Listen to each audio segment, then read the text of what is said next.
Hello, bienvenue de nouveau sur Dev to be Curious, la chaîne des développeurs et développeuses qui sont et qui restent curieux, curieuses. Ça y est, on avance une nouvelle fois sur la partie .NET et je voulais revenir sur un principe qui est lié aussi à la cohésion technique de l'équipe. Ça, j'en parle dans un autre podcast, vous pourrez le suivre, ça s'appelle Pérenniser vos développements IT et on va dire c'est un peu un crossover entre les deux. L'idée c'est quoi? C'est de profiter de .NET et de la force de .NET tout en faisant des choses avec Git qui nous permettent d'éviter de nous emmêler les pinceaux tout en partageant du code commun.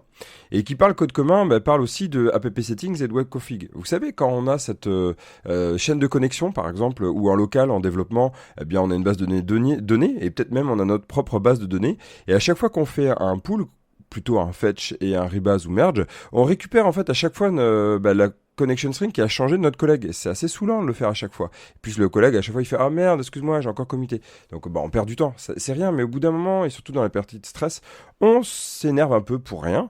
Pas pour rien en fait, mais du coup on pourrait peut-être améliorer ça. Et je vais vous en parler aujourd'hui, il y a quelques techniques qui vont être efficaces là-dessus. C'est parti. Donc l'idée c'est quoi? Tout d'abord c'est de commencer avec un Gitignore. Vous mettez le web config dans le Gitignore ou l'app settings si vous êtes en .NET Core et hop, ça y est, c'est fini. Ça fonctionne ça? Ouais, bof, parce qu'en fait, du coup, on récupère rien du tout. Il n'y a pas de web config, il n'y a pas d'app settings. Si vous les livrez, c'est pas cool. Et puis en plus, si vous changez de PC, parce que peut-être que vous faites du remote et vous retournez de temps en temps dans l'entreprise, peut-être pas du full remote par exemple, eh bien, vous êtes un peu bloqué. Si vous voulez bosser aussi sur votre PC portable, sur plusieurs PC, vous êtes bloqué. Donc il y a peut-être d'autres moyens. Eh bien, un des moyens qui est souvent oublié ou peut-être méconnu ou peut-être qui fait peur, personnellement, moi je le conseille vraiment, c'est d'utiliser le fork en fait. Le fork, c'est vachement pratique parce que en fait, on va dupliquer complètement notre repository. Donc en fait c'est un clone à distance et en fait on va se lier en fait avec le repository commun. Et donc du coup ce repository commun on ne pourra plus faire de push directement dessus. En fait c'est ça l'idée et c'est plutôt sur ce fork à nous. Donc dans notre compte GitHub, Bitbucket ou GitLab ou d'autres ceux que vous préférez où vous allez en fait faire des push. Et donc du coup là si vous voulez modifier votre web config, votre app settings, youpi c'est fini. Après le truc c'est que quand vous allez les push sur faire un pull request sur votre repo commun, là, il y a intérêt de voir comment l'enlever. Et donc, la deuxième technique que je vous propose ici, c'est de réussir à passer par, en fait, ce qui existe déjà.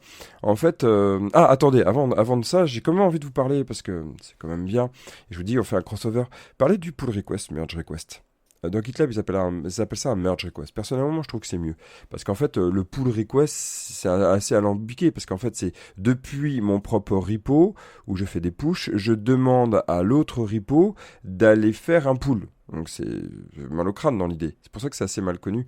En fait, et mal compris. En fait, c'est de se dire que c'est plutôt, moi, je demande à merger sur le repo commun. Donc c'est juste ça en fait. Et après, on va accepter ou refuser. Je vous laisse aller voir ça, cette partie-là est super intéressante. J'en ferai des formations ou des tutos par la suite, même vidéo. Donc la deuxième solution, c'est quoi? La deuxième solution, ou peut-être même les deux peuvent se combiner, c'est par exemple vous changez de PC fréquemment, vous faites du remote et donc du home office ou autrement, et vous revenez de temps en temps dans l'entreprise. L'idée c'est de récupérer ce web config. Donc si vous n'avez pas de fork, ou même avec le fork, vous pouvez faire la technique via Visual Studio MS Build. Vous savez, dans le web config, déjà, ce qui est génial quand on est du côté de .NET Framework, c'est qu'en fait, on a la possibilité d'avoir un web config, puis après un web config qui va remplacer, qui va faire du transform suivant la configuration que vous choisissez de build. Vous savez, ça c'est très pratique. Et donc du coup, on va pouvoir transformer des valeurs et dire, écoute, en recette, je transforme ma valeur. Donc ça, c'est un premier point. Mais comment vous utilisez cette technique? Vous avez utilisé une deuxième technique là-dessus, c'est l'idée d'utiliser ce qu'on appelle les configs sources. Je vous laisserai aller voir, parce que j'ai fait donc un article sur le blog qui est lié à cet épisode du podcast. Où en fait, l'idée, vous verrez, le config source, vous tapez config source .NET Framework, vous verrez comment c'est fait. Au lieu d'avoir toute la valeur, en fait, toute la définition de votre nœud XML dans le web config, vous allez avoir un sous-web config, réparti par nœud, en fait, du web config. Par exemple, un dédié pour la connection string. Et là, vous allez en créer un qui s'appelle, par exemple, connectionstring.dev. Et lui, il est à votre chaîne de connexion. Celui-ci, vous le mettez dans le Gitignore. Par contre, vous allez créer un deuxième connection string que vous allez appeler .recette. Et celui-ci, vous allez le commiter. Et dans les transforms, au moment donc, du deploy, vous allez dire, bah, écoute, je transforme en changeant de config. Donc, vous prenez la connection string de recette. Et à partir de là, le tour est joué et ça fonctionne très bien comme ça. Et donc, vous pouvez coupler ça avec la partie fork, et là, c'est merveilleux. Dans la partie .NET Core, hein, ça fonctionne exactement pareil, sauf qu'il n'y a pas besoin de transform, ça se fait tout seul. Vous savez, là, c'est plus avec du build, c'est plus à un moment du build et au moment du deploy, c'est au moment de l'exécution complète, où en fait, vous allez dire app settings, suivant la variable d'environnement, par exemple ASP.NET Core environnement, eh bien, vous allez prendre le app settings normal, ou le app settings.recette, ou le app settings.prod. Et donc, du coup, c'est celui-ci, le point recette, que vous allez committer. Et le app settings normal, vous n'avez pas le comité, ou le app settings.debug, vous n'avez pas le comité lui. Vous allez le laisser dans le git ignore. Et hop, le tour est joué. Voilà, c'est une astuce qui fonctionne bien. Et ça me permet de vous parler du fork qui est souvent peu utilisé ou pas utilisé. Alors ça demande plus de logique, plus de technique, mais alors qu'est-ce que c'est bon avec les pull requests, merge requests. Je vous invite vraiment à aller vers là, même dans tout projet. C'est quelque chose qui est puissant, qui permet d'échanger entre développeurs aussi, développeuses. Et ça, ça amène la curiosité quand même, parce qu'on va pouvoir échanger et bien sûr, on va pouvoir un historique sur le projet qui est quand même très puissant. Et surtout quand on veut se faire mentorer, quand on a des questions.